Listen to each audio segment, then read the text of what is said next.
कहते हैं सीढ़ियां आपको हमेशा ऊपर की ओर ले जाने में मदद करती है, यानी कि आपकी मेहनत आपको हमेशा सक्सेस की ओर ले जाने वाली सीढ़ी का काम करती है। आज हम इस वीडियो में एक ऐसे शख्स के बारे में जानेंगे, एक ऐसे क्रिकेट खिलाड़ी के बारे में जानेंगे जिसके नसीब में बहुत ज्यादा शोहरत कामयाबी है, लेकिन ये शोहरत और कामयाबी उसके लिए अच्छी भी है और उतनी ही दुख भरी भी है। वो क्रिकेट की दुनिया में एक बड़ा नाम बन चुका है। देश भर में आजकल हर एक की जुबान पर बस उसी का नाम चढ़ा है। लेकिन जब हम उस महान खिलाड़ी के प्राइवेट जीवन की बात करते हैं तो उसमें इस खिलाड़ी को हमेशा एक गुनहगार की तरह दिखाया गया। जी हाँ दोस्तों, ये बिल्कुल सच है। इस खिलाड़ी की पत्नी ने उन पर घिनौने आरोप लगाए हैं। इस खिलाड़ी की पत्नी ने हमेशा उसे एक बुरे कैरेक्टर वाला इंसान बताया और उन पर घरेलू हिंसा करने के आरोप तक लगाए हुए हैं। लेकिन इस बंदे के बारे में जब आप जानेंगे, उसे सुनेंगे तो आप समझ जाएंगे कि यार ये बंदा तो एकदम कूल है और कितना सच्चा भी है। ये वो खिलाड़ी है जो न कभी किसी गंदी आदतों में पड़ा और न गलत व्यवहार में कभी किसी को मिला। इस महान खिलाड़ी का नाम है मोहम्मद शामी, जिसने वर्ल्ड कप 2023 में सारी दुनिया को अपनी काबिलियत कितनी 100% खरी है ये दिखा दिया और दुनिया का सर्वश्रेष्ठ गेंदबाज हूँ ये भी दिखा दिया। इस बंदे की कहानी अपने आप में एक मोटिवेशन की तरह है, एक लाइफ लेसन है। तो चलिए जानते हैं इस वीडियो में इस बंदे के बारे में।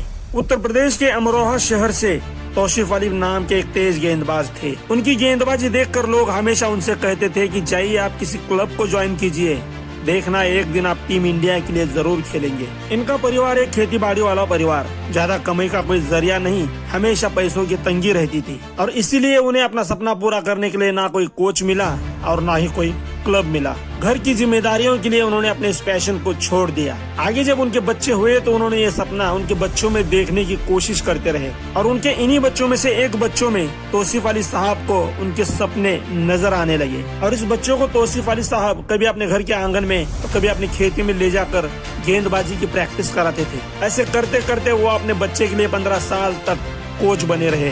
लेकिन इसके बाद उस बच्चे को लेकर उन्होंने एक गुरु के पास चले गए जिसने असल मानों में उस बच्चे की लाइफ बदल दी। 15 साल की लंबी ट्रेनिंग के बाद तौसीफ अली अपने इस बच्चे को यानी कि मोहम्मद शामी को लेकर गए उत्तर प्रदेश के मुरादाबाद शहर में। मुरादाबाद शहर के क्रिकेट अकेडमी में मोहम्मद शामी को नए कोच मिल गए। उनका नाम था बदरुद्दीन साहब। इस बच्चे की गेंदबाजी को जब बदरुद्दीन साहब ने चेक किया तो देखकर हैरान रह गए और उन्हें फट से अपने अकेडमी में ज्वाइन कर लिया। ये लड़का इतना मेहनती था कि जब मैच खत्म हुआ तो उसके बाद भी घंटों तक उस पुरानी गेंद को लेकर प्रैक्टिस करता रहता था। जब उनसे इस बारे में कोच ने पूछा तो मोहम्मद शामी ने जवाब दिया कि मैं इस पुराने गेंद से रिवर्स स्विंग की प्रैक्टिस करता रहता हूँ।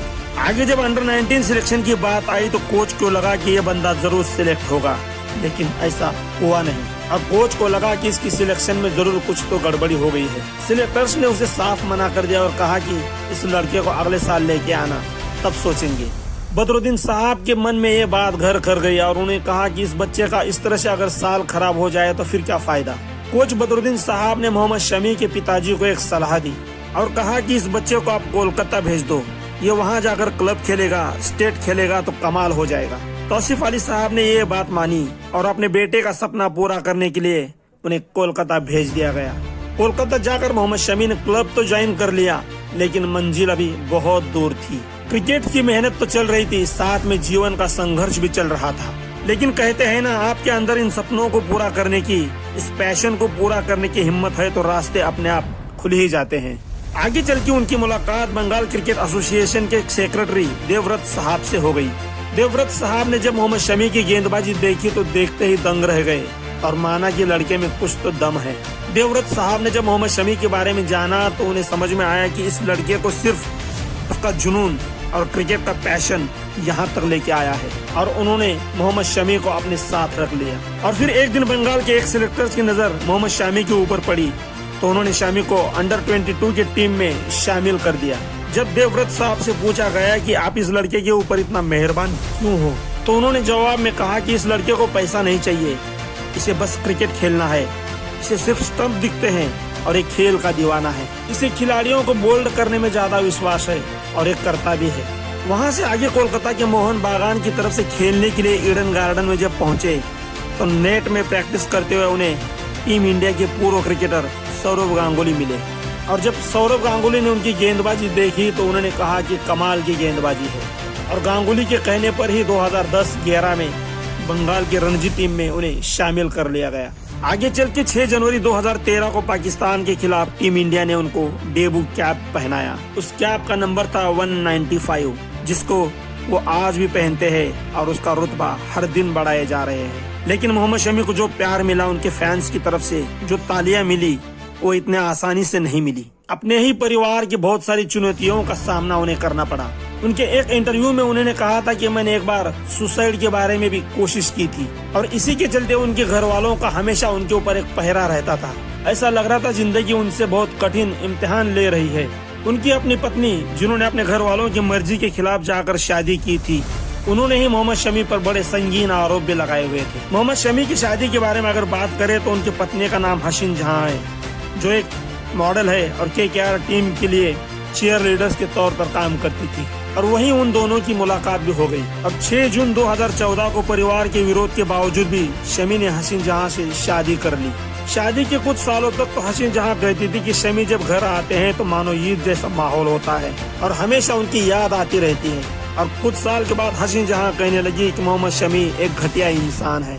हसीन जहां की बात करें तो 2002 में उन्होंने सैफुद्दीन नाम के एक शख्स के साथ शादी की थी। वो एक स्टेशनरी की दुकान चलाते थे। बाद में हसीन जहां ने उन्हें 2010 में तलाक दे दिया और उनसे उन्हें 2 बेटियां भी हैं और मोहम्मद शमी से भी उन्हें एक बेटी है।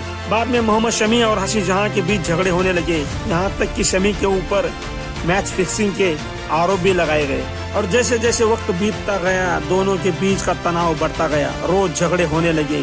इसी दौरान शमी इंटरनेशनल टूर के लिए विदेश जाते रहे और इसी दौरान हसीन जहां ने मोहम्मद शमी के ऊपर घरेलू हिंसा का मुकदमा दर्ज किया और उन्हें अरेस्ट करने की मांग भी की।